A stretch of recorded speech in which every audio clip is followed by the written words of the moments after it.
ಎಲ್ರಿಗೂ ನಮಸ್ಕಾರ. ನನ್ನ ಹೆಸರು ವೈದ್ಯ ಸಂಗಮೇಶ್ ಅಂತ ಹೇಳ್ಬಿಟ್ಟು ಜಿಲ್ಲಾ ಸರ್ಕಾರಿ ಆಯುರ್ವೇದ ಆಸ್ಪತ್ರೆಯಲ್ಲಿ ಸ್ನಾತಕೋತ್ತರ ಪದವಿ ಪಡೆದು ತಜ್ಞ ವೈದ್ಯನಾಗಿ 6 ವರ್ಷಗಳಿಂದ ಇಲ್ಲಿ ಸೇವೆ ಸಲ್ಲಿಸ್ತಾ ಇದ್ದೇನೆ. ಇವತ್ತು 10ನೇ ಅಂತಾರಾಷ್ಟ್ರೀಯ ಯೋಗ ದಿನಾಚರಣೆಯ ಅಂಗವಾಗಿ ಒಂದು ಪೂರ್ವಭಾವಿ ಯೋಗ ತರಬೇತಿ ಕಾರ್ಯಕ್ರಮವನ್ನು ಇಲ್ಲಿ ಹಮ್ಮಿಕೊಂಡಿದ್ದೇವೆ. ಅದರ ಉದ್ದೇಶವಾಗಿ ಇಂದು ತಮಗೆ 45 ನಿಮಿಷದಿಂದ 1 ಗಂಟೆಯವರೆಗೆ ಯೋಗವನ್ನು ಹೇಳಿಕೊಡುತ್ತೇವೆ.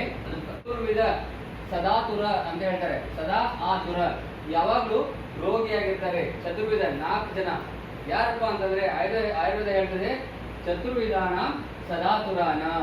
4 ಜನ ಸದಾತುರರು, ಯಾವಾಗಲೂ ಕಾಯಿಲೆಯಾಗಿರ್ತಾರೆ, ರೋಗಿಯಾಗಿರ್ತಾರೆ. ಆತುರ ಅಂದ್ರೆ ಹಿಂಗೆಲ್ಲ ಗೊತ್ತಲ್ಲ, ಸದಾ ಆತುರ. ಅವ್ರು ಯಾರಪ್ಪ ಅಂತಂದ್ರೆ ಪ್ರಪ್ರಥಮವಾಗಿ ಬರೋದು ದ್ವಿಜ. ದ್ವಿಜ ಯಾಕೆ ಆತುರರಾಗಿರ್ತಾರಪ್ಪ ಅಂತಂದ್ರೆ ಅದಕ್ಕೆ 4 ಕಾರಣ ಕೊಡ್ತಾನ ಅವನು. ದ್ವಿಜ ಅಂದ್ರೆ ದ್ವಿಜ ಯಾರು?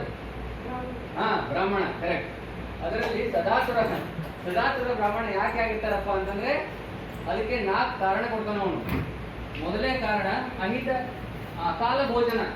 ಅಕಾಲ ಭೋಜನ ಅಂದ್ರೆ ಸಮಯಕ್ಕೆ ಸರಿಯಾಗಿ ದ್ವಿಜ ಆಹಾರವನ್ನು ಸೇವಿಸೋದಿಲ್ಲ ಅಲ್ವಾ? ಸಮಯಕ್ಕೆ ಸರಿಯಾಗಿ ಆಹಾರ ಸೇವಿಸಲಿಕ್ಕೆ ಅವನಿಗೆ ಆಗೋದಿಲ್ಲ.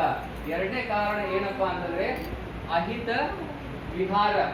ಅಂದ್ರೆ ಅವನಿಗೆ ವಿಹಾರ ಮಾಡ್ಲಿಕ್ಕೆ ಟೈಮ್ ಸಿಗುವುದಿಲ್ಲ, ಸಮಯದ ಅಭಾವ ಇರುವುದರಿಂದ ಅವನಿಗೆ ಅಹಿತ ವಿಹಾರ ಆಗ್ತದೆ. ನೆಕ್ಸ್ಟ್ ವೇಗಧಾರಣ.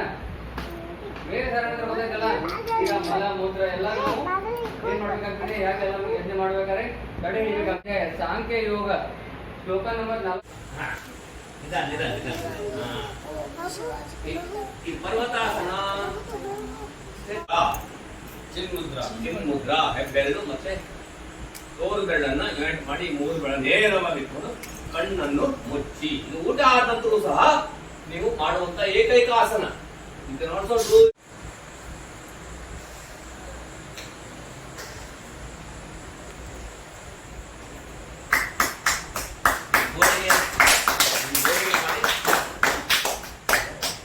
ನಮಸ್ಕಾರ ಸಂದರ್ಭದಲ್ಲಿ 3 ಬಾರಿ ಓಂಕಾರ, ಮುಕ್ತಾಯ ಪ್ರಾರ್ಥನೆ.